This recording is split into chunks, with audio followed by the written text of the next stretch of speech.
Pues bienvenidos, buenas tardes, que tenemos todos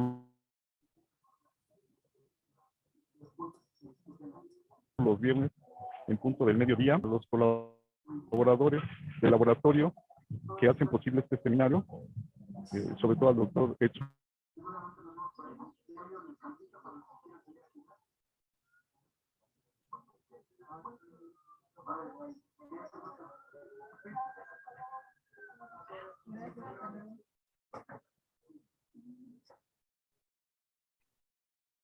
Bueno, parece que hay unos problemas de conexión.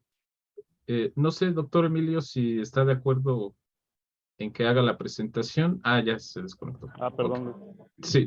Sí, disculpen un problema técnico. Bueno, les decía, le doy las gracias al maestro Antonio, que precisamente es el que nos apoya mucho en estos seminarios, al doctor Edson, al doctor Luis Medina, que nos encuentra en este momento, a la maestra Dominga Ortiz Bautista y a la doctora Guadalupe Sánchez, que también nos ha apoyado. Perdón, Guadalupe Salinas, que también nos apoya y es parte del laboratorio de radiología. Estamos localizados en la UMIE, somos el laboratorio 7 del primer piso, y pues en esta ocasión nos va a presentar su tesis, que próximamente en unos días va a hacer la defensa de tesis, Ana Karen Ocampo, y para lo cual le voy a pedir a su director de tesis que haga la presentación, y nuevamente bienvenidos a todos. Muchas gracias. Muy bien. Buenas tardes a todos. ¿Sí se escucha? Adelante, doctor Pedro Vega, por favor. Gracias. Sí, doctor. Pedro Se escucha Vega. perfecto. Sí, mi nombre, miren, es Pedro Martín Vega Merino. Trabajo en el Instituto Mexicano del Petróleo y soy el asesor de este.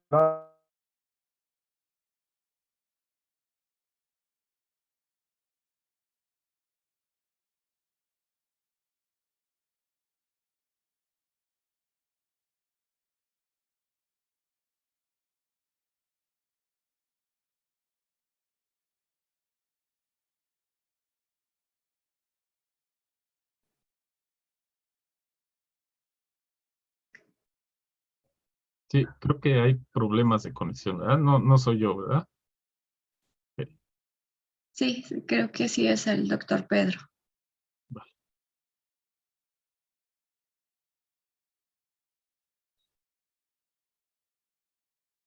Bueno, pues no sé si les parezca bien que esperemos un momento a que se conecten, se vuelvan a reconectar todos. Y en dado caso negativo, pues yo procedo a presentarte, Ana, para continuar. Sí, está muy bien. Ok, vamos a esperar unos minutos. Sí.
Hola, Luis.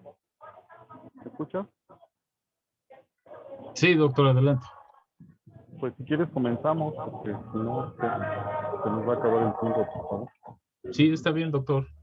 Bueno, pues en esta ocasión tenemos la presentación de la pasante Ana Karen Ocampo Méndez. El título de su examen profesional que está a punto de presentar es Causas de la variación del contenido de azufre en productos de la hidrodesulfuración profunda de diésel. Entonces, por favor, Karen, te cedo la palabra para que nos des una presentación de no más de 45 minutos. Gracias. Buenas tardes a todos. Primero quiero agradecer por la oportunidad de dejarme compartir la presentación en el seminario. Como ya lo mencionaron, mi nombre es Ana Karen y también les mencionaron que el tema son las causas de la variación del contenido de azufre en productos de la hidrodesulfuración profunda de diésel. El contenido de la presentación es planteamiento del problema, antecedentes, hipótesis, objetivos, metodología experimental, resultados, conclusiones y recomendaciones. En pruebas experimentales en planta piloto se detectó un incremento del azufre en el diésel producto. Este valor excedía el valor de especificación e impide que se comercialice como un diésel de ultra bajo azufre. También generó una idea equivocada acerca del desempeño catalítico, lo que nos llevó a una búsqueda bibliográfica y se encontró que no existen muchos estudios referentes al tema. El diésel es una fracción obtenida de la destilación primaria del petróleo crudo, también conocido como GLP o gasóleo ligero primario. Conforme han pasado los años, este ha tenido que disminuir su contenido de azufre. En México, en el 2005, se produjo diésel de 500 partes por millón. A este diésel se le conoce como un diésel desulfurado. En el 2009 se empezó a producir un diésel de ultrabajo azufre. Este diésel tiene su principal característica es que contiene 15 partes por millón, pero solo en algunas refinerías como Minatitlán, Cadereyta y Salamanca. También es muy importante ya que produce menos gases de efecto invernadero. En 2016 se publicó la NOM 016-CRE 2016, que establece que todo el diésel producido en nuestro país debe de contener 15 partes por millón, el cual entrará en vigor en el 2025. También quiero mencionar que existe una ley que es la ACTMD 7039, que es una norma internacional. El GLP es procesado en plantas de hidrodesulfuración catalítica conocidas como HDS. El proceso está dividido en 3 secciones. La primera sección observamos la entrada del GLP o destilados intermedios. También observamos una entrada de hidrógeno. Esta carga combinada, GLP más hidrógeno, es enviada a un calentador de carga. La carga precalentada ingresa al reactor por la parte superior, fluye por el lecho catalítico y sale por la parte inferior. El efluente de reacción entra a una serie de precalentadores y enfriadores. La fase rica de hidrógeno es recirculada al reactor mediante un compresor centrífugo y la fase rica en diésel es enviada a una torre agotadora y después a una torre fraccionadora. El diésel cede parte de su energía calorífica a estas torres para finalmente salir a tanques de almacenamiento para obtener diésel desulfurado o diésel de ultrabajo azufre. El equipo más importante de un proceso catalítico es el reactor. Y el reactor de HDS es un reactor de flujo tapón, un reactor de lecho fijo, un reactor heterogéneo, teniendo 3 fases. La fase líquida es el GLP o la mezcla de destilados intermedios, la fase gas es el hidrógeno y la fase sólida es el catalizador. También es un reactor exotérmico con una delta T de 10 a 25 grados centígrados, tiene una dirección de flujo descendente. Este cuenta con canastillas de distribución para retener sólidos y las variables que favorecen la HDS es una temperatura alta, una presión alta, un espacio-velocidad bajo, y espacio-velocidad me refiero a la relación del flujo de carga con el volumen del catalizador. Un hidrógeno alto, una carga no refractaria y catalizadores de alta actividad. Actualmente el IMP está produciendo un catalizador que cumple con las especificaciones para producir diésel de ultrabajo azufre. Los catalizadores de HDS son sólidos porosos y vienen en forma cilíndrica, esférica trilobular y tetralobular. Estos contienen un metal activo, molibdeno y o tuxteno, un metal promotor, cobalto y o níquel. Están soportados en gamma lúmina, tienen una longitud menor a 3 milímetros, un área superficial menor a 300 metros cuadrados sobre gramos, una resistencia a la fractura menor a 6 kilogramos fuerza por partícula y una densidad compacta de 0.60 a 0.95 toneladas sobre metros cúbicos. La reacción principal del proceso es la reacción de hidrodesulfuración, o HDS, como ya lo mencioné. Esta es la encargada de eliminar átomos de azufre en forma de ácido sulfídrico, consume hidrógeno, es una reacción exotérmica rápida y con un orden de reacción de 1 a 1.5. Esta procede por dos rutas. La primera es hidrogenólisis para compuestos ligeros de azufre y la segunda es una hidrogenación e hidrogenólisis para compuestos refractarios como el 4,6-dimetil dibenzooctafeno. Otras reacciones del proceso es la hidrodesnitrogenación o HDN. Esta elimina átomos de nitrógeno. Hidrodesaromatización o HDA. Esta es la encargada de quitarle aromaticidad. Hidrodesoxigenación o HDO, que elimina átomos de oxígeno. Alguna de las reacciones indeseables es la recombinación de olefinas. Y las olefinas contienen dobles enlaces que al formarse con el ácido sulfídrico forman compuestos como los tioles, disulfuros, sulfuros y tiofenos. Estos compuestos se pueden formar en el reactor. El problema es cuando se forman en el producto. Un estudio acerca de la recombinación de olefinas en la hidrodesulfuración de naftas con mayor procesamiento de crudo en una planta industrial de HDS con un catalizador NIMO gamma lúmina concluyó que a mayor presión de hidrógeno, menor temperatura y o mayor espacio-velocidad, se logra una mayor saturación de olefinas en el reactor y eso desfavorece la recombinación de olefinas. También plantea que dicha recombinación es reversible.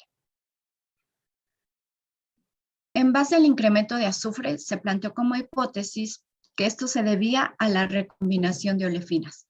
Esto se puede evitar lavando el diésel con una solución cáustica, barriendo el diésel con nitrógeno y minimizando el tiempo para realizar estos tratamientos. Por lo tanto, el objetivo general es determinar las causas por las que incrementa el azufre en el producto. Primero se diseñó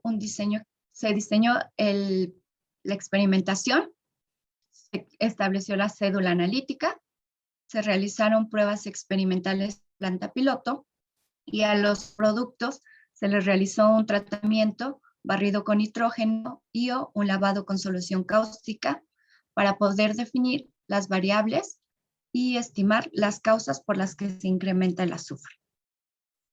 La metodología experimental está dividida en 10 pasos. En el primero se definen las condiciones experimentales, tiempo, presión, temperatura, espacio, velocidad y catalizador. A todas estas variables se analizaron y teniendo como la variable de respuesta el azufre, se seleccionaron 2 cargas de prueba procedentes de refinerías, se calcularon los parámetros para la planta piloto y una vez teniendo todos los cálculos, se realizó la preparación del catalizador. El catalizador fue cargado en el reactor, se realizó una activación del catalizador en forma in situ, se arrancó la planta piloto, de donde se obtuvieron los productos. A estos productos se les realizó el tratamiento, el barrido y o el lavado con solución cáustica para analizarles el azufre. Quiero aclarar que del punto 1 al punto 8, todas las variables son del reactor y del punto 9 al punto 10 son fuera del reactor. Vamos a tener 2 puntos experimentales. En el primero son condiciones favorables para la recombinación de olefinas. También vamos a obtener diésel de ultra bajo azufre, que como ya lo mencioné, su principal característica es que tiene 15 partes por millón o menos. Estas Variables es una temperatura mucho mayor que el punto experimental 2, una presión mayor, un espacio-velocidad menor, la carga es menos refractaria y en ambos puntos se utilizó el mismo catalizador. En el segundo punto vamos a tener condiciones desfavorables para la recombinación de olefinas y también vamos a obtener un diésel desulfurado que contiene 500 partes por millón. La preparación del catalizador, primero lo vamos a recibir. Se realiza un cribado del catalizador, un mallado con una malla de 40-60, se realizó el pesaje correspondiente y finalmente el cargado del catalizador. El cargado del catalizador es de la siguiente manera. En la parte superior y en la parte inferior vamos a tener Gelipack y fibra de vidrio.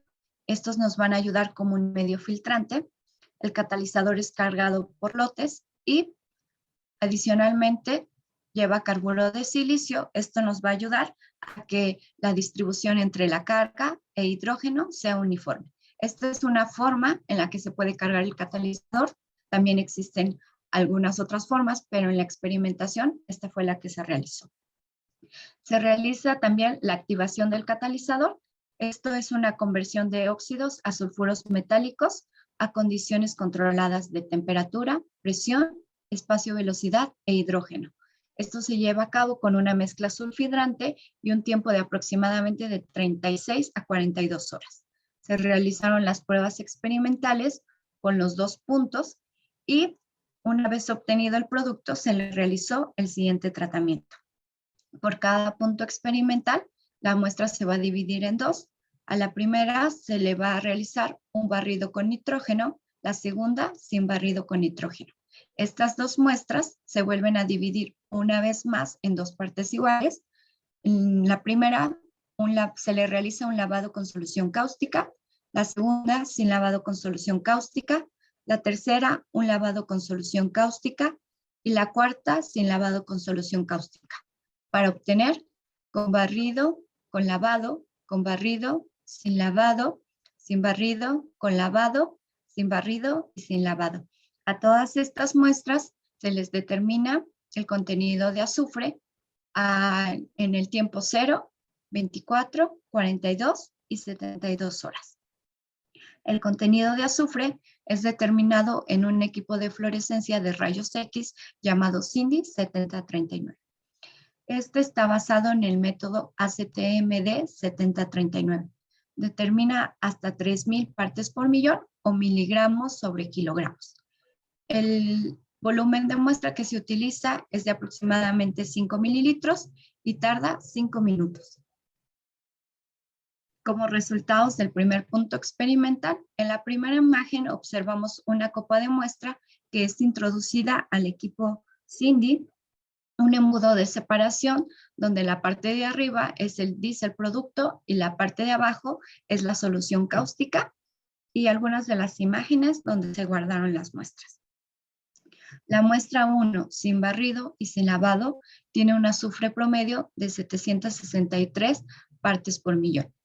Cuando no se realiza ni un barrido ni un lavado, el azufre incrementa conforme aumenta el tiempo.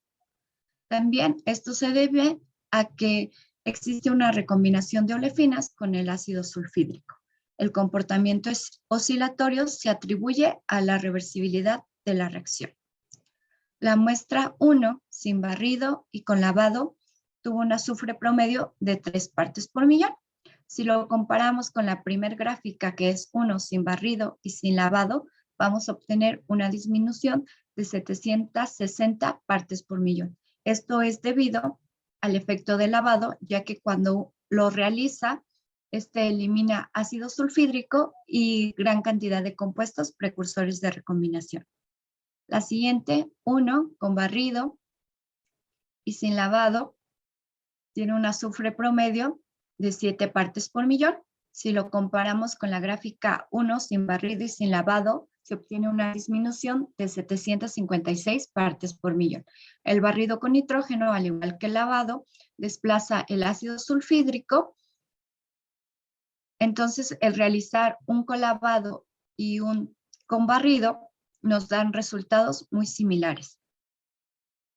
La muestra 1 con barrido y con lavado tiene un azufre promedio de 5 partes por millón. Si lo comparamos con la muestra 1 sin barrido y sin lavado, se obtiene una disminución de 758 partes por millón. El barrido y el lavado van a desfavorecer esa recombinación, pero el realizar uno o dos de los tratamientos en la práctica es mínimo. Este es un resumen de nuestro primer punto experimental. Observamos que en la muestra 1 sin barrido y sin lavado, el nivel de azufre no cumple con las 15 partes por millón, pero al realizar uno o los dos tratamientos vamos a obtener diésel de ultra bajo azufre, siendo la mejor opción sin barrido y con lavado, ya que es donde se obtiene menor cantidad de azufre. Los resultados del segundo punto experimental. En la primera imagen observamos una copa de muestra que es ingresada al equipo Cindy y también un embudo de separación. La parte de arriba es nuestro producto y la parte de abajo es la sauza cáustica. Ustedes pueden observar que en el primer punto experimental el color del diésel era menos oscuro. Esto se debe a la cantidad del contenido de azufre. La muestra 2, sin barrido y sin lavado, presentó un azufre promedio de 1092 partes por millón. El no realizar ni un barrido ni un lavado no nos permite estar dentro de las 500 partes por millón. La muestra 2, sin barrido y con lavado, tuvo un azufre promedio de 389 partes por millón. La disminución, si lo comparamos con la gráfica 2, sin barrido y sin lavado, es de 703 partes por millón. El lavado con solución cáustica elimina ese ácido sulfídrico y esos compuestos ligeros de azufre, pero no nos va a eliminar compuestos refractarios como el 4,6-dimetil dibenzotrofeno. La muestra 2, con barrido y sin lavado, tiene un azufre promedio de 396 partes por millón. Si lo comparamos con la gráfica 2, sin barrido y sin lavado, la disminución es de 696 partes por millón. Pero si lo comparamos con la gráfica 2, sin barrido y con lavado, es muy similar. La muestra 2, con barrido y con lavado, tuvo un azufre promedio de 396 partes por millón. Si lo comparamos con la primera gráfica del segundo punto experimental, que sería la 2 sin barrido y sin lavado, el azufre disminuye 696 partes por millón. El barrido y el lavado van a desfavorecer esa recombinación, pero el realizar una o las dos muestras es muy similar.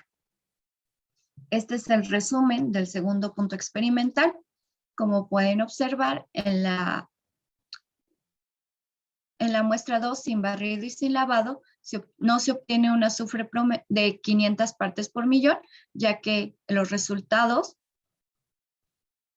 están muy por encima, pero sin embargo, al realizar uno o los dos tratamientos, vamos a obtener un diésel desulfurado. En conclusión, en este trabajo se realizaron pruebas experimentales para obtener diésel de ultra bajo azufre con cargas reales, con un catalizador comercial, a condiciones de operación de las plantas industriales de HDS. Se utilizaron dos cargas. En la carga A, sin barrido y sin lavado, no cumple con la especificación de 15 partes por millón, y en la carga B, sin barrido y sin lavado, no cumple con la especificación de 500 partes por millón. Esto es debido a la recombinación de olefinas con el ácido sulfídrico y no importa la carga procesada ni las condiciones de operación. Para cumplir con la especificación es necesario realizar alguno de estos dos tratamientos. Una vez que se realizan estos tratamientos, el azufre se estabiliza. Ni el barrido ni el lavado nos van a remover compuestos refractarios de azufre. La diferencia en la práctica en realizar uno o los dos tratamientos es mínima, por lo que se recomienda realizar únicamente el lavado con solución cáustica. También es recomendable efectuar análisis del número de bromo y una especiación de compuestos de azufre para confirmar la presencia de olefinas y compuestos ligeros de azufre. En futuras investigaciones también se recomienda agrupar en familias todos estos compuestos por plantear rutas de reacción y realizar las pruebas experimentales para comprobar la ocurrencia. Como parte de los productos que se obtuvieron de este y otros trabajos, se elaboró un derecho de autor con la forma de realizar el lavado de la muestra. También se está elaborando un artículo técnico y se desarrolló un trabajo de maestría. Muchísimas gracias.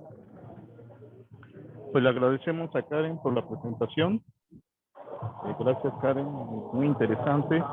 Y pues les vamos a agradecer cualquier comentario, duda o sugerencia que le ayuden a su compañera a mejorar su presentación para la defensa de su tesis.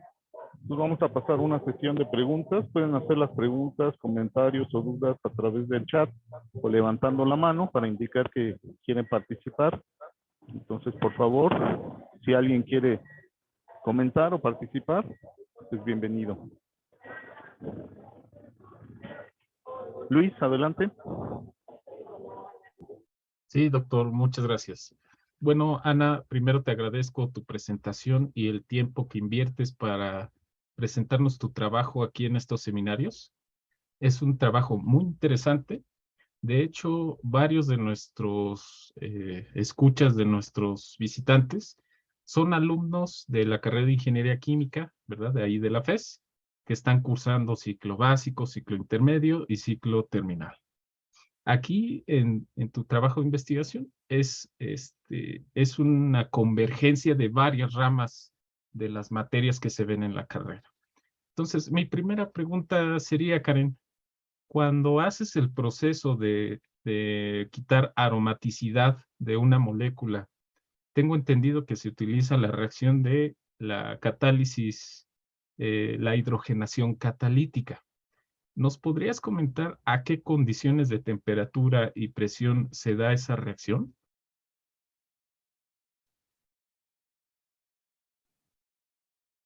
La reacción de HDA, ¿es a la que usted se refiere? Sí, la de que tienes un compuesto aromático, utilizas gas hidrógeno para quitar la aromaticidad, ¿no? Remover esos dobles enlaces. Exactamente. ¿A qué condiciones de temperatura y presión estás llevando a cabo esa reacción? Ok. Bueno, solo quiero aclarar que la reacción principal es la de HDS y esta es algunas de las reacciones que se puede dar dentro del reactor.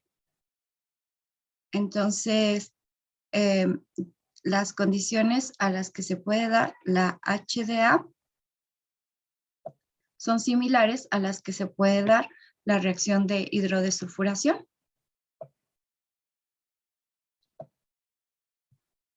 Que es una temperatura de 365 a 345 grados Celsius. Esta es la presión, es de 54 a 46 kilogramos sobre centímetros cúbicos. Y el espacio de velocidad de 1.6 a 2 horas a la -1. Sí, muchas gracias. De hecho, son condiciones muy agresivas. Se requieren de esas temperaturas y presiones. En química 3 vemos la reacción precisamente de hidrogenación catalítica y dependiendo de la temperatura y presión, pues podemos hacer reaccionar ciertos tipos de dobles enlaces. Los dobles enlaces de un compuesto aromático son más estables. Se requiere de una mayor energía para hacerlos reaccionar. Por eso se requieren de condiciones más agresivas. Sí, muchas gracias, Ana Karen. Por otro lado, ¿A usted? Sí. sí, otra pregunta. El reactor que estás manejando, tu reactor heterogéneo, ¿está operando por baches o en estado estacionario? Eso creo que no lo mencionaste. El reactor está operando en estado estacionario. Ok, correcto. Nos habías mencionado que hay 3 fases, ¿verdad? Una gas, una líquida y una sólida. ¿Es Sí. correcto? Para el caso de la fase gas, ¿esa la haces incidir por arriba del reactor? ¿La fase gaseosa? ¿El hidrógeno? Sí, exactamente. Ok. El hidrógeno, le voy a mostrar el proceso, entra por la parte inferior, pero entra a un a un calentador, y toda esta carga, que es la carga combinada, que es el GLP más el hidrógeno, entran por la parte superior Ok, al reactor. Entonces, el hidrógeno entraría por la parte superior. muy bien. Supongo que son flujos lo suficientemente altos para evitar que el gas tienda hacia arriba, ¿verdad? Porque como tiene menor densidad, pues yo pensaría que se queda en la parte de arriba del reactor. Lo que Sí. me llevó a pensar que probablemente están en cocorriente o contracorriente. Creo que sería algo importante que pusieras aquí en tu presentación. Si las fases están en cocorriente o contracorriente. En un absorbedor, por ejemplo, el gas entra por la parte de abajo y sale por arriba. El líquido entra por arriba y sale por abajo, ¿no? Es decir, en contracorriente. Bueno, tú conoces cómo opera exactamente este reactor. Creo que es un aspecto que sí es importante conocer, ¿no? A mi parecer. Sí, Bueno, sí. no, sí, Eh, lo escucho. sí, por otra parte, cuando haces la separación en el lavado del diésel y de la sosa cáustica, si uno quisiera llevar este proceso a escala industrial, ¿qué equipo utilizarías? En la industria no se realiza como tal un lavado con solución cáustica, pero en la torre agotadora se da un tratamiento muy similar. No es exactamente con torre agotadora. Ok, Quiero aclarar que esta investigación es en planta piloto. Entonces, es lo que se da aquí en esta torre sería algo similar a lo que se realiza en planta piloto. correcto. Yo me imaginaría que a lo mejor en un decantador por gravedad, un decantador centrífugo, a lo mejor la diferencia de densidades entre las dos fases, pues te hacen elegir algún equipo en específico, ¿no?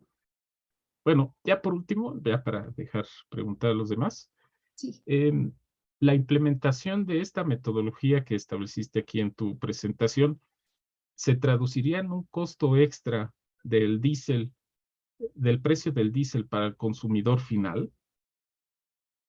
No, es un tratamiento que no influye tanto en los costos, por eso es que se opta por un lavado con solución cáustica y no con un barrido con nitrógeno. Ok, ok. Te agradezco mucho, es una investigación muy interesante y pues bueno, ya no quito más tiempo. Gracias, Muchísimas Ana. gracias. Gracias a usted. Bueno, muchas gracias, Luis, por las preguntas muy interesantes. Y está levantando la mano el doctor Edson Emilio Herrera Valencia. Adelante. ¿Me escuchas, Ana? Buenos días. ¿Sí me escuchas? Sí, hola, muy buenos días. Primero que nada, agradecerte. Ayer tuve el gusto de conocerte. Le comentaba al profesor Fausto, muy amable, una persona muy decente. También participo, la felicitación al doctor Pedro Vega, excelente trabajo. Está muy bien presentado el trabajo. Los felicito porque siempre presentar una tesis es un trabajo muy fuerte de equipo. Ana, yo no soy experto en esta área, pero doy transferencia de masa en la carrera. Entonces sí quisiera hacerte algunas preguntas puntuales de transferencia de masa. Yo creo que ustedes dos, tú en lo personal que estás presentando esto, sabes más que yo de masa. Entonces quisiera preguntarte algunas cuestiones. Al principio pusiste unas gráficas unas figuras muy bonitas de catalizadores, ¿no? ¿Podríamos ver esa parte? O sea, hay diferentes geometrías aquí. Obviamente que todos estos sistemas, así de simple, lo que tratan es de tener, como en transferencia de energía y masa, la mayor superficie de contacto para que haya la mayor transferencia de masa. En tu experiencia, lo que viste, ¿cuál es la geometría que nos permite tener esa transferencia de masa? Ya sabes que en los libros de texto hay, digamos, rectangulares, cilíndricas, esféricas y utilizan comparaciones entre el factor de eficiencia, que le llaman eficacia, está mal traducido en español, eficiencia, para ver digamos, qué tan bueno es el catalizador. ¿Me podrías argumentar algo de tu trabajo acerca de esto, por favor? Okay. La forma es la trilobular o tetralobular, ya que esta pues tiene, como usted lo mencionó, pues mayor superficie de contacto. Ujú. Esta cuenta con una serie de canales para que pueda ingresar la carga. Entonces, al tener esta forma, hay mayor espacio para que la carga entre en esa forma. No sé si me doy a explicar. O sea, la En la tortuosidad, ¿te fracción refieres a hueca, la tortuosidad del camino? O sea, tratas de que el gas o el sistema tenga un tiempo de residencia ahí, me imagino, alguna cosa así. sí, en la fracción hueca que tiene nuestro catalizador es por donde circula la carga, y cuando yo tengo una forma trilobular o tetralobular, existe una mayor fracción hueca. Ah, perfecto. Fíjate que ahí estaría bueno, o sea, obviamente que a veces queda ya fuera de las cuestiones, de los alcances de la tesis, pero si se tuviera un porcentaje de cuánto es mejor, por ejemplo, si yo utilizo una geometría esférica, si yo utilizo una geometría cilíndrica, si yo utilizo una geometría trilobular, ¿cuál es el porcentaje de eficiencia que tendría en el sistema? O sea, eso es, digamos, un comentario que ayudaría mucho, pero insisto, eso es la cuestión de, de, de un gusto personal o un comentario, pero creo que está bastante bien. Otra de las cosas que te quisiera preguntar, si me lo permites, si te dijeran, yo estuve en un examen de candidatura en la Universidad de McGill y le preguntaron al estudiante que estaba haciendo que terminó su doctorado, le preguntaron, le hicieron esta simple pregunta, es un estudiante de la FES Zaragoza, que está estudiando ahí, le comentaron, ¿podrías definirme en una simple, digamos, oración, cuál es la contribución de tu trabajo? ¿Cuál es el aporte al conocimiento de tu trabajo? ¿Qué es lo más importante? ¿Cuál es el toque que tú le diste a este trabajo? En lo personal me gustó mucho. Muchas gracias. Pues la participación más importante de mi trabajo yo creo que es la elaboración del derecho de autor con el lavado de solución cáustica, ya que es algo novedoso, algo nuevo, y no solo es, bueno, mi contribución, sino es la contribución de varias personas que estuvieron apoyándome ahí. Y pues también que gracias a eso se va a poder eliminar el ácido sulfídrico y vamos a tener menos gases de efecto invernadero, lo que ayuda muchísimo al medio ambiente. Perfecto, perfecto. Y la última pregunta que yo te haría, o sea, hay muchas, es muy rica tu tesis. ¿Cuáles son los mecanismos, cuáles son las herramientas de transferencia de masa que tú empleaste para atacar este problema? ¿Nos podría explicar las herramientas de fenómenos de transporte, de transferencia de masa, igual de reactores? ¿Qué es lo que más te ayudó? Porque hay muchos estudiantes que están aquí que me gustaría que nos comentaras tu opinión, por favor. De lo que aprendí durante la carrera, creo que todo me sirvió, ya que a lo mejor uno puede pensar que al ser diésel o al ser petróleo no estaba tan al alcance de nuestra carrera, pero todo lo que vemos en transferencia de masa, como el número de Peclet, el número de Reynolds, los flujos, el flujo axial, el flujo radial, en reactores, todo lo que se llega a ver, te sirve porque es una base. Entonces, cuando uno lleva una buena base, es mucho más fácil entender este tipo de conceptos. Ok, perfecto. Bueno, pues en general yo veo un trabajo muy serio, un trabajo muy bien llevado. Te felicito. Insisto, por la persona que conocí ayer, excelente. Y felicito mucho al doctor Pedro Vega por siempre, por atrevernos a llevar estos procesos, porque siempre es un equipo, no es fácil. No es fácil agarrar a un estudiante y conducirlo de una manera que uno quede satisfecho. Y tu presentación es muy buena. Así que lo felicito al doctor Pedro Vega, a todo el equipo de trabajo, y deseo que estén bien de salud, que es lo que más se desea en estos días. Gracias, Pedro, doctor. Gracias, Ana. Gracias. Muchísimas gracias. Bueno, pues muchas gracias al doctor Edson por su participación. No veo más manos levantadas ni comentarios en el chat, así que, bueno, voy a aprovechar para de una vez hacer mis preguntas, Karen. Me uno a la felicitación del maestro Luis y del doctor Edson, tanto a ti como a tu asesor, a tu director de tesis. Se ve muy buen trabajo, la presentación está muy bien hecha. Yo realmente no vi ningún error. Si es que hay alguno, pues te felicito. Como mencionaba el maestro Luis, aquí tenemos alumnos que van desde el primer semestre y casi en todos los semestres de la carrera. O sea, hay alumnos representativos de cada semestre. Entonces, digo, algunos conocen muy poco de este tema y otros ya más o menos lo entienden, pero en general yo te pediría que si nos puedes mencionar en cuanto al contenido de azufre, ¿qué problemas puede presentar el azufre tanto en proceso que tú conozcas, si hay alguno, y por qué en el producto final, como segunda pregunta, se requiere un contenido máximo de azufre? A su primera pregunta no le entendí, no sé si me la pueda volver a plantear. Sí, que si el que tengas tú azufre en en lo que vas a tratar, en el diésel en este caso, pero ya desde que estás refinando el petróleo, si hay algún problema que presente este azufre durante el proceso. Ok.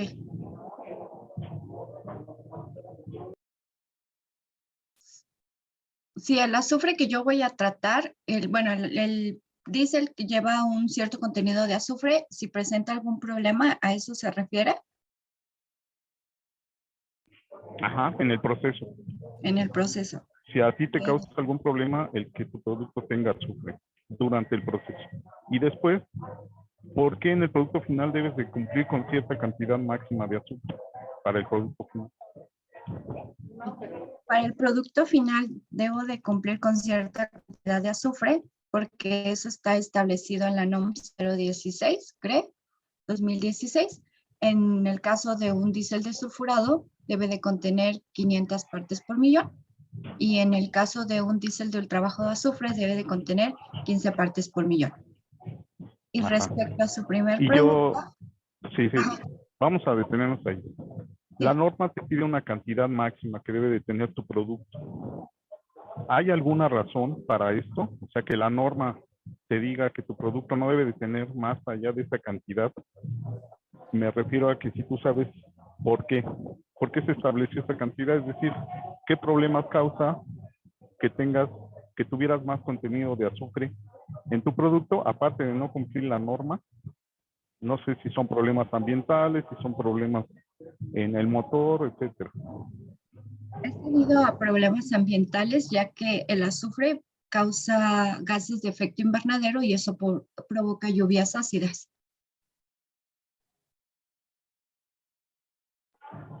Ok, entonces, por eso es que la norma establece que no debes de tener más allá de cierta cantidad de azufre. ¿Lo estamos interpretando bien? Sí. Ok, y durante el proceso te afecta en algo que tengas azufre en el proceso, no sé, en el catalizador, en el reactor, ¿te afecta en algún punto del proceso? La carga contiene cierta cantidad de azufre. El catalizador es activado con una mezcla sulfidrante. Esto es para la conversión de óxidos. Entonces, durante el reactor, pues no nos afecta que exista ese contenido de azufre. El problema es cuando ese contenido de azufre lo tenemos en el producto, o sea, cuando rebasa la norma. Ok, muy bien. Ya que el reactor pues es el encargado de hidrodesulfurar nuestra carga. Gracias. Bueno, te lo preguntaba porque yo me acuerdo que cuando estaba en la carrera hicimos algún proyecto de gasolina y bueno, me acuerdo que el azufre, si no recuerdo mal, tenía algún efecto en este caso, no estoy diciendo que en tu caso, pero sí afectaba en el catalizador que llevara cierta cantidad de azufre de la gasolina, entonces por eso te lo pregunto. Pero bueno, en tu caso no te afecta. La otra que te voy a preguntar, me quedaron algunas dudas sobre todo, pero ya más específico de tus proyectos. Cuando tú te refieres a un barrido de nitrógeno, no me imagino cómo sea este proceso o cómo sea este tratamiento. ¿Nos podrías explicar un poco más cómo es ese barrido, ese que llamas barrido con nitrógeno? Sí, El barrido con nitrógeno se hace en un recipiente, en un recipiente tipo bala, a una temperatura de 80 grados Celsius. Este recipiente es cerrado, se ajusta el flujo del nitrógeno a 80 litros por hora, se deja aproximadamente de 60 a 90 minutos y una vez terminado este tiempo, este diésel ya se puede enviar a frascos para el análisis de azufre o a un lavado con solución cáustica. Es la forma de realizar ese barrido. Ok, muchas gracias. La otra, por ahí mencionaste en tus objetivos una palabra que no me quedó clara, que es cédula analítica. ¿A qué se refiere la cédula analítica o qué es eso? En la cédula analítica me refiero al número de análisis que se va a realizar, al tratamiento que le vamos a dar a la muestra, las condiciones de operación para la planta piloto. A esto me refiero por cédula analítica. Ok, entonces sería parecido a lo que ven los alumnos en laboratorio como el diseño de experimentos, ¿cierto? Sí, de hecho lo vemos creo que desde el Labo 1. Ajá, muy bien. Por ahí me quedó duda de otra palabra que dijiste. Te referiste a compuestos refractarios de azufre. ¿Nos podrías decir con más detalle a qué te refieres con eso? Sí. A compuestos refractarios de azufre me refiero a aquellos que son muy difíciles de quitarles el azufre, y estos compuestos refractarios es como el 4,6-dimetildibenzoatofeno, ya que estos se encuentran al lado de 2 metilos, entonces se necesita realizar una hidrogenación, entonces para que ese metilo se gire y el azufre quede expuesto para poderlo retirar. Ok, muchas gracias. Y finalmente, pues aprovechando el tiempo, te voy a preguntar, cuando mencionabas tú la concentración en partes por millón, ponías unidades de miligramos sobre kilogramos. A lo mejor muchos alumnos no entendieron que eso es igual a partes por millón. No sé si podrías explicar la equivalencia, porque uno podría pensar, bueno, eso queda adimensional, ¿no? Porque estás gramo sobre gramo, pues se va, pero no sé si podrías explicar un poco más cómo es eso igual a partes por millón. Bueno, son 763, en este caso, miligramos sobre kilogramos, y eso equivale a 763 partes por millón peso de azufre. Entonces, comúnmente en la industria se utilizan las partes por millón y no el miligramos sobre kilogramos, pero es la misma equivalencia, 763 miligramos sobre kilogramos y 763 partes por millón peso de azufre. Ajá. Es la equivalencia porque mili, ¿a qué equivale? A 1 por 10 a la qué. ¿No te acuerdas? A la menos 3, ¿no? 1 por 10 a la menos 3. ¿Y kilo? Kilo es 1000, ¿no? 1 por 10 a la 3. Entonces, si lo ven ahí, 1 por 10 a la menos 3, dividido en entre 1 por 10 a la 3, pues el que está en el denominador pasa como exponente negativo y queda a la menos 6, ¿no? Que son 1 sobre 1.000.000. A eso se refiere el equivalente, ¿de acuerdo? Para que no se les olviden sus prefijos, ¿no? Que también ven en el laboratorio. Bueno, pues muchas gracias, Karen. Les agradezco la presentación y no sé si alguien más quiera participar. Unos pocos minutos, por si alguien más quiere felicitar o participar en la presentación. Si no es así, pues les agradecemos mucho su presencia a este seminario. Le deseamos mucha suerte a Karen en su examen, pero yo creo que le va a ir muy bien. Y los esperamos la próxima semana, que vamos a tener una invitada especial, una investigadora muy renombrada de la Facultad de Química. Ya les estaremos mandando la información. La doctora Carmen Durán nos va a hacer el favor de darnos una presentación, entonces pues los esperamos la próxima semana, por favor, y que tengan buena tarde. Y gracias por su asistencia el día de hoy. Muchísimas gracias. Gracias, Ana. Gracias, doctor Pedro.